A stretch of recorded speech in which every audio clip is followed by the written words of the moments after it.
La chromatographie est une technique de séparation et d'identification des espèces chimiques. Nous allons réaliser la chromatographie de 3 colorants alimentaires, un bleu, un jaune, un vert. Pour cela, nous disposons de papier chromatographique, d'une cuve à élution, d'un éluant adapté, de pipettes Pasteur pour réaliser les dépôts, d'une règle graduée et d'un crayon affûté, et d'un séchoir. Pour commencer, un fond d'éluant est versé dans la cuve à élution. Celle-ci est fermée pour que les vapeurs d'éluant saturent le milieu.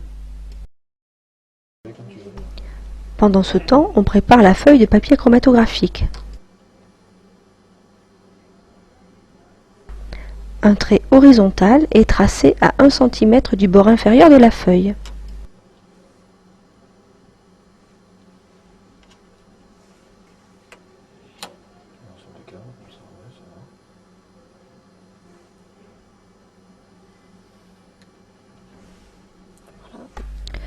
Sur cette ligne sont placés 3 points équidistants.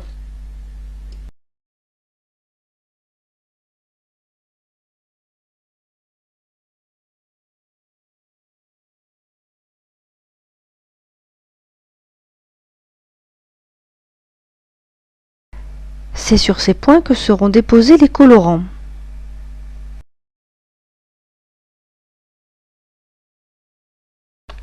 Le colorant bleu sur le premier point,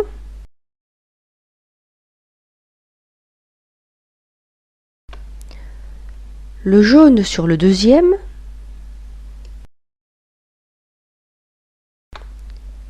et le vert sur le troisième.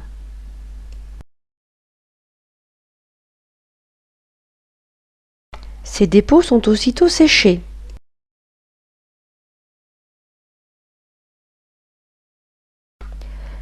Puis la feuille est placée verticalement dans la cuve à élution.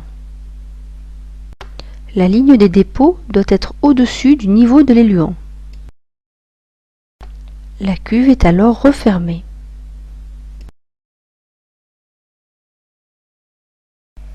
Au cours de cette phase, l'éluant progresse verticalement le long de la feuille, entraînant avec lui les espèces chimiques contenues dans les dépôts. Chaque espèce progresse avec une vitesse qui lui est propre.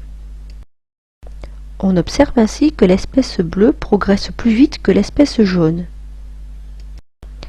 Le colorant vert, contrairement aux deux autres, ne donne pas une tache unique. Quand l'éluant est suffisamment monté, on retire le papier de la cuve.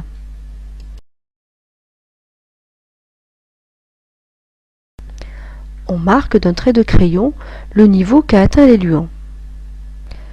Puis on sèche le chromatogramme.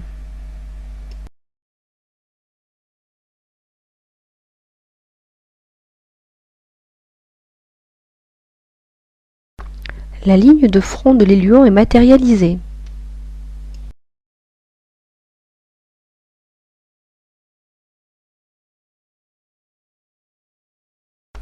Une lecture verticale du chromatogramme donne une indication sur la composition des dépôts.